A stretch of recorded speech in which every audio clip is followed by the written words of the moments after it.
The School of Architecture is very honored to have the most important historian, the most important critic of architecture representative as an honoris causa proposed by the school. But I would like to know what's your opinion. You have said that the School of Architecture is the best school, our school.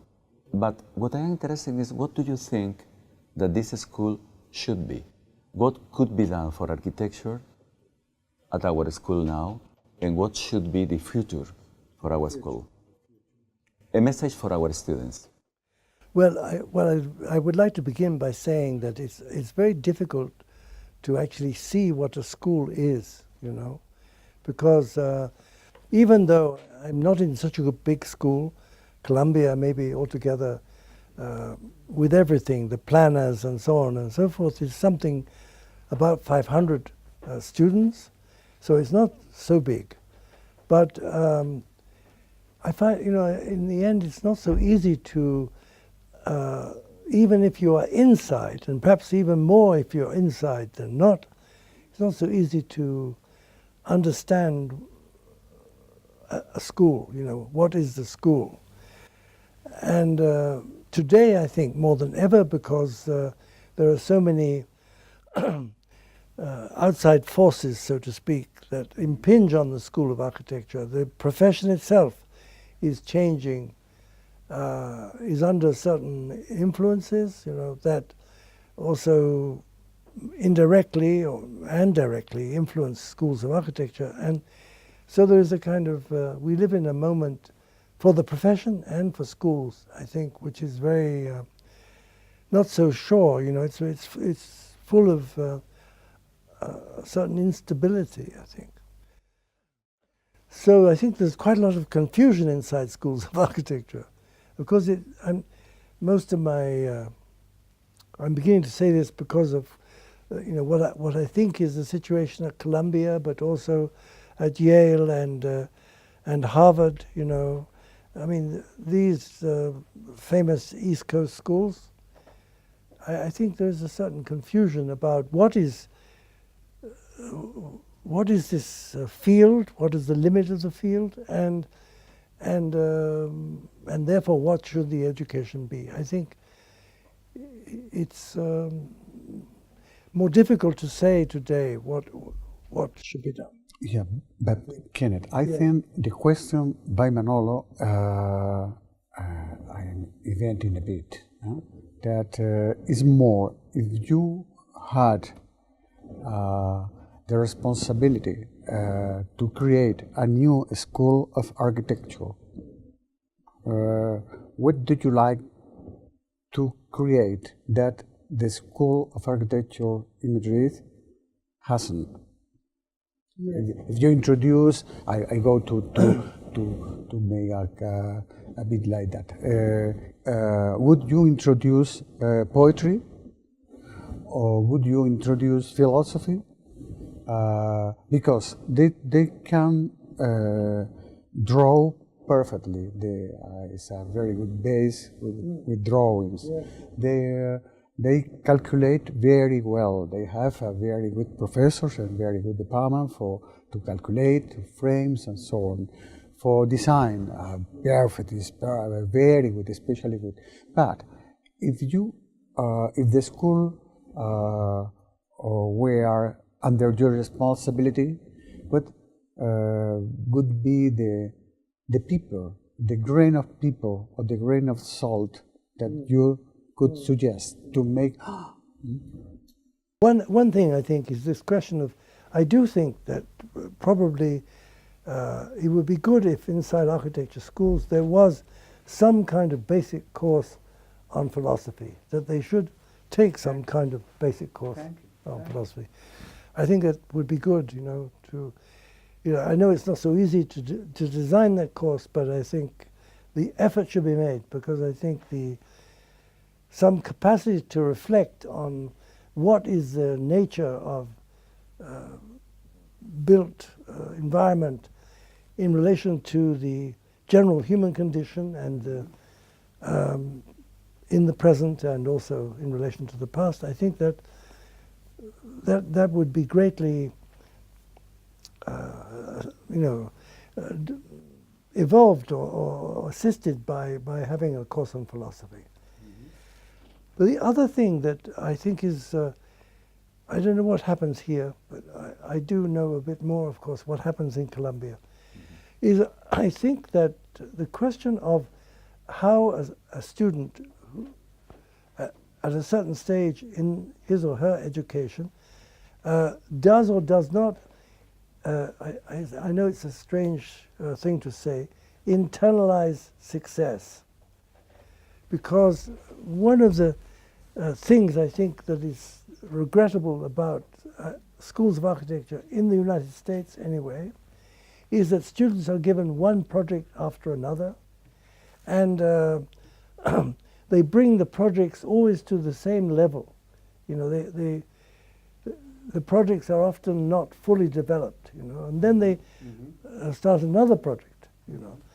And I think what is missing in that approach is allowing certain students to continue with one project in the next semester. You know, because I think if you have a class of 12 students, say, and out of 12 students designing the same project, maybe 2 projects are really of quality. And then it might be better for those 2 students who made those 2 projects not to take another class, but to take the projects to a higher level of resolution. To develop and to make a real project, to discover that is so important. The idea, like the end and the to resolve it. You want an integral project with everybody working on it, not only also construction, also structure. Yes, I think so. Yes, you know, but often, you know, people arrive at a certain point where there is a big promise in the project, but there are certain contradictions. No more than a promise. Yeah, that could, you know, be easily developed. You know, like you listen to the criticism and you see how the project could be developed. Then I think the student would gain more sometimes. You have to make a choice, not everybody, because it's a question of the level to which a project is taken. Then they would learn more by carrying the project further rather than starting another project. I mean, this is not so easy to organize, but I think it would be worth. But we agree, when I say we. How do you combine theory, history, and making architecture? Yes. Well, you know, this book that was published, which has this slightly strange title, A Genealogy of Modern Architecture, is a record. It's nice. Well, maybe. It's anyway a title chosen by the publisher, Lars Muller. I think it's fine, but, you know, it's a question exactly what is inside the book. But you know, that is, I gave that, it's a record of a course that I've given, you know, for a very long time in different schools, going back to the end of the 60s. I've given the same course, not every year, but I've given it over a very long period of time. And what I think the virtue of the course is to make some bridge between history theory and design by getting students to analyze 2 buildings which are answering the same program, but from very different ideological points of view, you know. And because then I think the issue that can be raised is, you know, what is similar and what is different, you know. And by asking the question, what is similar and what is different, perhaps one can illuminate, you know, differences in value that are implicit in a building made in this way or rather than a building made in that way. I mean, in order to reveal to the student how you know, the way in which a work is developed has consequences for the implicit and explicit values that are built in the work, built into the work. From everything, from the organization of the space, to the sequence of going through the space, to the role of the structure in relation to the work, to the opposition between structure and surface, for example. So in this book, A Genealogy of Modern Architecture, I give a number of examples, where buildings have been compared that are answering basically the same problem, but from different point of view, and under different categories, such as the expression suppression of structure, such as the breakdown of the space into public, private, service, and semi-public space, such as the movement through the space, and then the question of the way the buildings are detailed, the cultural connotations of the detail. Because I think when you look at the way buildings are detailed, you can see that these details are coming from a cultural. There is a certain continuity going back into the past. That the details are not a repetition exactly, but they are making a reference to the past. So this course was, maybe there are other approaches, but I think that this kind of comparative analysis can help to bridge between the cultural history and theory and the actual work of making a project. That's the aim of. That was the aim of this exercise, and there may be other ways, but that is one way, or it was an attempt to bridge. What could you say to the architectural students? How architecture is going to develop now? We are just in the middle of 21st century. Where are we going? Yes. Where are they going? Yes. I suppose it must exist here also, but there is this term BIM, which is, which is this, basically it's an attempt to use digital means to produce the most economic and efficient result manageable from the point of view of the design of the building, but with an enormous emphasis upon the production and Thank you, because you are insisting in economic, how the money and the economy is also necessary for our students, for us. So do you think? No, but you see, I think one of the problems of this is that once you subject architecture to this kind of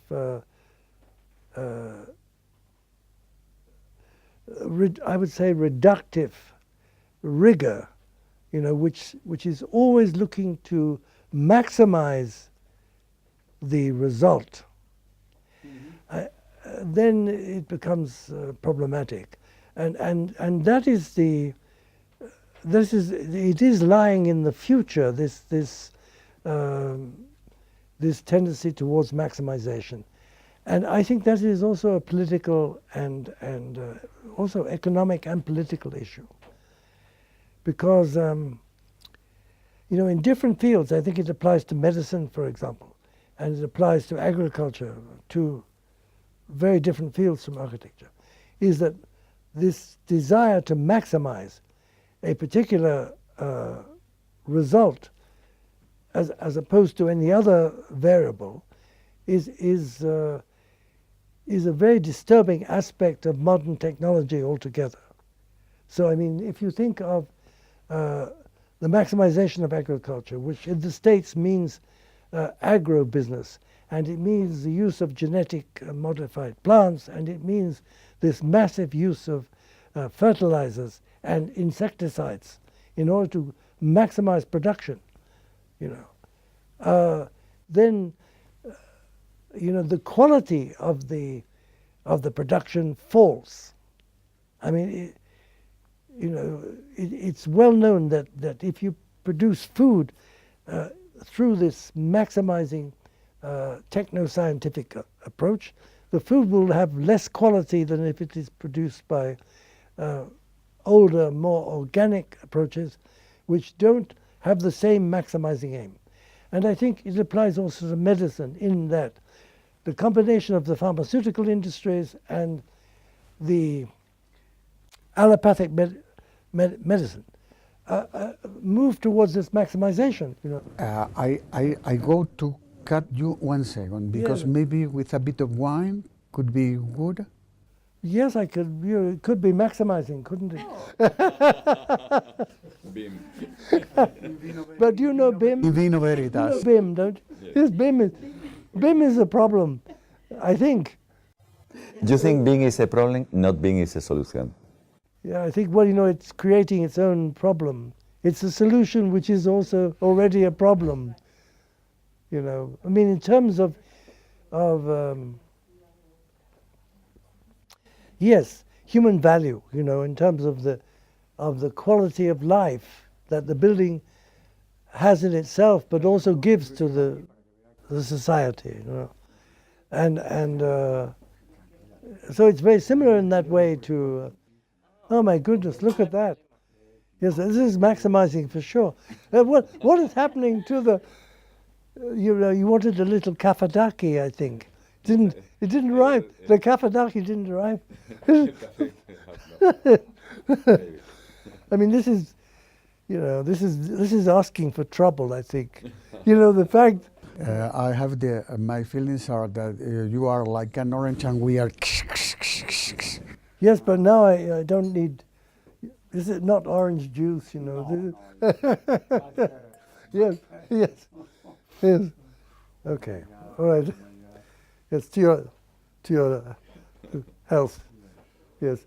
The lonely drinker, you know, the only alcoholic in the place. I mean, oh God. And then, you know, but, oh, good, thank God, coffee. Oh my God. Some advices to how. Well, I'm doing my best. No, it's good. It's good to know what our school should do. It's good to know what should be the way to be, and it's good to know from someone who has really taught us what history, from a critical point of view, is. I have other things to add, because inside a technical university, there was, I suppose, and there still is, an emphasis on the technique and on techno-science in a way. And, you know, I mean, it's not so new that the question of what architecture is architecture an art? Is architecture a craft? Mm-hmm. You know, these are old questions, right? But I think one thing you could say, that the very word architect and architecture is a European Renaissance bourgeois invention, in a way. And because if you take China and Japan, the word architect did not exist until the 20th century. There was no word architect. There was master builder, but no architect. And I think that it should be good for schools of architecture to remember, you know, that architects used to become architects, and master builders became master builders by going to work for a master builder and for architect. They learned through doing. And the School of Architecture is not like that, right? And I don't think it can be. Of course, it shouldn't be. But on the other hand, a consciousness of the origin of this game, architecture, you know, should be part of the discourse of a school. And this brings one to this philosophic aspect, you know, that an awareness of the limit of what is this? What is it we do? You know, what is it exactly, and what is its origin? I think it's important to for that to be a part of the self-consciousness of the education, if it is possible, you know, more to do that. Yes, well, it relates to what I said about, you know,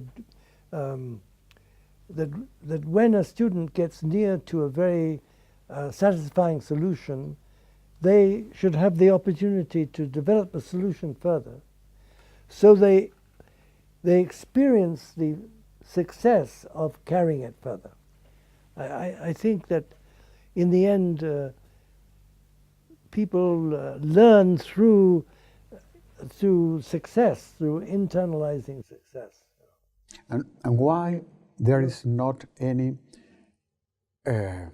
maybe is to simplify too much, but why there are not new schools of architecture in this more special way, and the schools are repeating the same schemes, the same defects, the same line, and why, if this, you are explaining this one in a very clear and clever way, why schools continue without changing anything. They are, why? You know, I would like to have one new school of architecture and to be a student. You know, there is obviously some tension between free creativity and a creativity that is within a certain constraint, right? You know, and there is in architecture schools, there is this tension between these two things, I think, and how to maintain a balance, you know, between these two aspects is a challenge for architectural schools, for architectural education. But it's not really answering your question, because you said, and why is it that that a certain change, or there's more examples of a evolution, if you like, of this education, professional education. It's difficult to answer, but I think that I can only speak about the United States, really. And I think that one of the things that happens in the Ivy League schools of architecture is this question of a certain fashionable mediatic success is very much a preoccupation of these schools. You know. Here is the same. Sometimes. And you know, I have a very interesting discussion with the dean, although I don't think things are going to happen, but maybe they will, which is that you know, every year they produce a book, which is a book about the work of the school. And I think actually that question of the book is very important. It could be used in developing a school in a much more self-conscious way. And because in recent discussion, the very latest publication from Columbia, which is very elegant and very expensively made, I had this discussion with the dean that the best, yes, with Amal, the best work of the school, you can't see it. It's not present in the abstract. Why? Well, because there are too many words. Every professor wants to write somehow or other very elaborate theories, and the amount of space available to represent the work is too small. you know. So below a certain size, you can't really see the quality of the work. And I became aware of this recently because in the main hall of the school, there have been from time to time little exhibitions of students' work. And most amazing... we made one with you 30 years ago. Yes, yes. The most amazing quality, you know, that quality of images and works go onto the walls. But then at the end of the year, you can't find it inside the book, you know. So I think this kind of misunderstanding about a representation of the work of a school is a problem, because you can, I believe, you could use this moment of representation to feed back onto the work of the school. You know. It could be much more dynamic in its effect on the work of the school than what it is today. And in many American schools, it's now a little bit better, but you know, there was a certain period when all of these schools would publish these abstracts, and you would start to turn over the pages, and this unpleasant feeling would arise that all the projects look as though they were designed by the same person, and all these endless texts, you know, are competing with each other. So there is no real, you know, it just becomes a useless publication in a way. It does not function as a didactic publication, you know, and that's a big problem today, I think. Have you been following what's going on with Spanish architecture now? No, not really. No, that's the problem. I'm out of date, I'm sure. We have to invite you to Cannes and stay with us for a little while. Yes, because you can see, right? Yes, yes. I wouldn't, you know, it's not just Spain, of course, you know.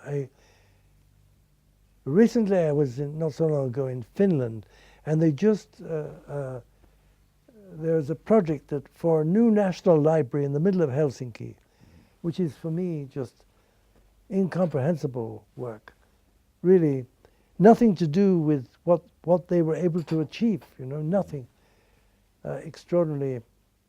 Again, this, well, it's fashion, it is also media, it is... But it's not easy to escape. Also a kind of total misunderstanding about the idea of originality, you know. I mean, I think it's a very interesting question. What is original, you know? It's you who has to say it. Yes. Yes. It was you who were publishing it. Yeah. Roots. Original is root. Yeah, right. Originality. Well, it's origin, isn't it? It's also tradition, of course. What could be... How can you take the idea of tradition out of the idea of origin? No, it's a paradoxical. Yeah. Well, we should close this. We would be all right, maybe. We are tiring our guest too much. And with the, I mean, he will go to sleep soon now. I mean, yes. Thank you very much, Kenneth. Thank you. Thank you. Yeah.